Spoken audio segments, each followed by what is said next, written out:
Assalamualaikum warahmatullahi wabarakatuh. Halo pemirsa dan pendengar, apa kabar Anda hari ini? Semoga dalam keadaan sehat selalu. Senang sekali saya Wafik Asisa bisa kembali menyapa Anda dalam program Bicara Makassar Bicara.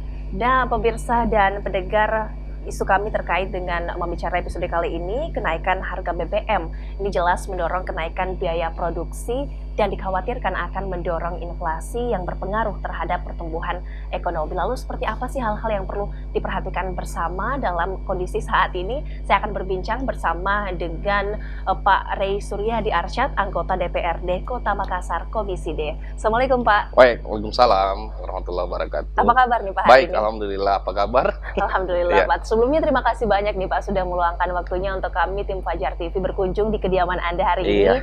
Nah kami ingin membahas beberapa isu yang bisa dibilang marak akhir-akhir ini diperbincangkan terkait dengan kenaikan BBM. Anda melihat Pak dampak dari kenaikan BBM ini seperti apa?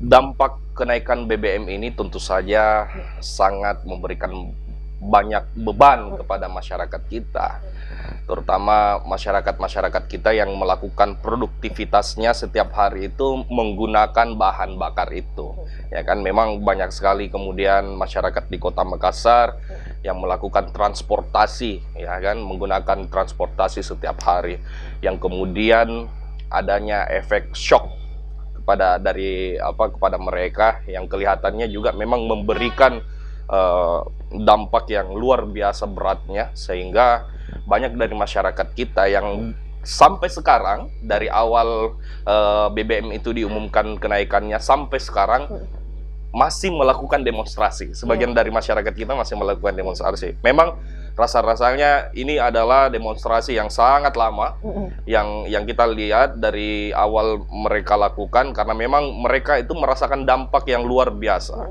Kenaikan harga BBM ini dampaknya luar biasa kepada mereka.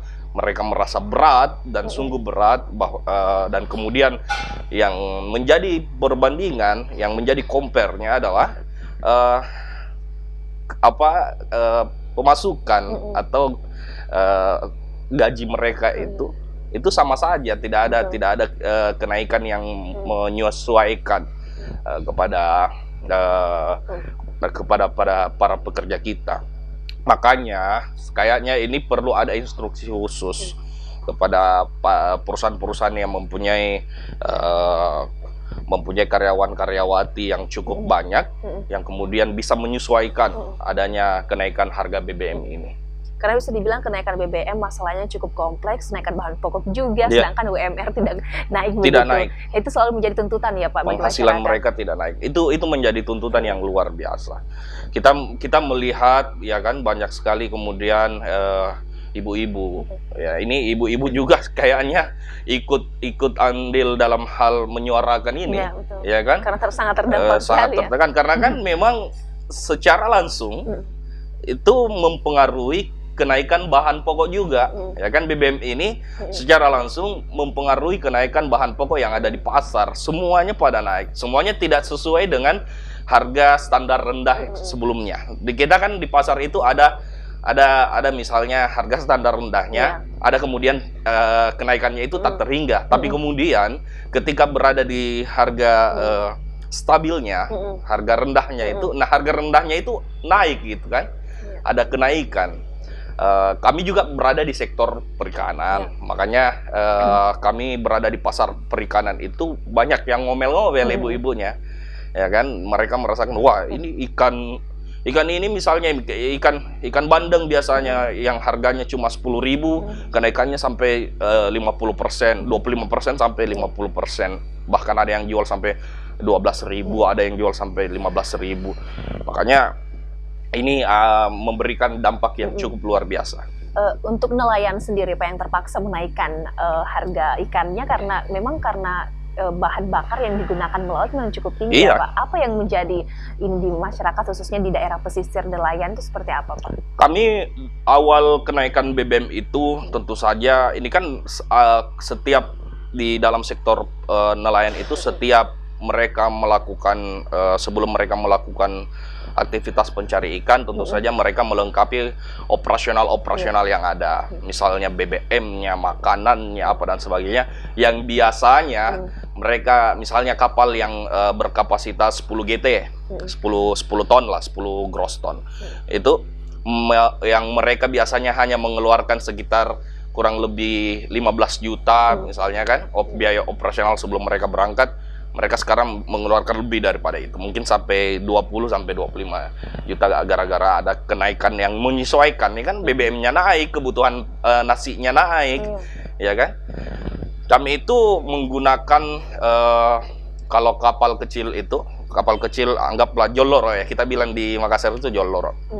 Joloro itu menggunakan bahan bakar sebanyak 1050 liter per trip, ya kan? 1050 liter per trip. Kalau yang agak besar itu yang 15 sampai 20 GT itu menggunakan kurang lebih 2400 sampai 2500 liter per trip. Makanya sangat mempengaruhi biaya operasional mereka, dan tentu saja ketika biaya operasionalnya juga naik, ya kan, orang pergi mencari ikan seperti itu kan, mereka ya berharap kepada Allah, kemudian mencari peruntungan, karena kan belum tentu bisa mendapatkan sesuai dengan apa yang mereka target selama sebelum mereka berangkat. Nah, dari masalah-masalah tadi kemudian Pak, apa antisipasi nih yang perlu dilakukan oleh pemerintah kota kita supaya berbagai kekhawatiran terkait permasalahan ekonomi tadi bisa diantisipasi lebih awal? Ya, kalau saya lihat ini sudah terlanjur terjadi kan. Ini sudah terlanjur terjadi, makanya kita sudah tidak ada lagi tidak ada lagi perlawanan yang lain yang bisa kita lakukan, kecuali kalau memang pemerintah bisa menyesuaikan harga kembali turun, karena kan ini kan harus sesuai dengan bagaimana tren naik dan turunnya di pasar dunia kan, BBM ini. Kalau misalnya BBM di sebagai di pasar dunia itu lagi turun, harusnya diturunkan juga dong, ya kan? Kalau lagi naik ya, ini kan kemarin itu dinaikkan karena adanya kenaikan ya, dari standar harga BBM di luar sana. Kemudian kalau turun ya harus diturunkan dong. Ini kan sekarang udah turun ya. Ini kan turun. Makanya harus menyesuaikan bagaimana turunnya juga. Makanya sebagian besar masyarakat kita masih demonstrasi sampai sekarang gara-gara ya mereka merasa harga sekarang udah turun loh. Kenapa tidak diturunkan juga kan? Iya. Nah, apa kemudian Pak langkah konkret dari DPRD Kota Makassar sendiri untuk bisa menampung aspirasi masyarakat? Ya, kami di DPR sebenarnya sangat diberikan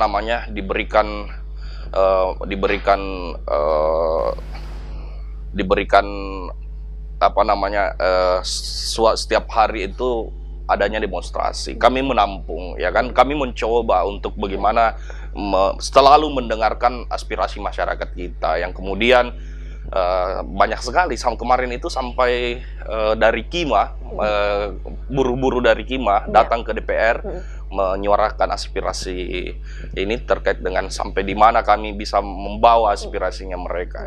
Ini kami tidak berhenti. Saya kemarin itu bahkan sampai bernyanyi di ruang paripurna. Ya, saya bernyanyi terkait ini kan.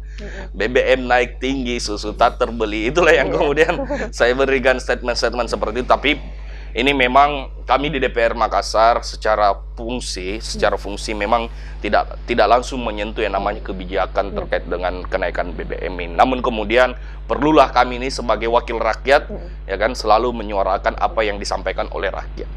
Baik, kita akan lanjutkan lagi ya Pak perbincangannya. Saya ingin menanyakan seputar terkait dengan angka pengangguran di Kota Makassar yang terbilang masih tinggi begitu. Baik, kami akan lanjutkan kembali pemirsa dan pendengar. Jangan kemana-mana, tetaplah bersama kami di Mabicara.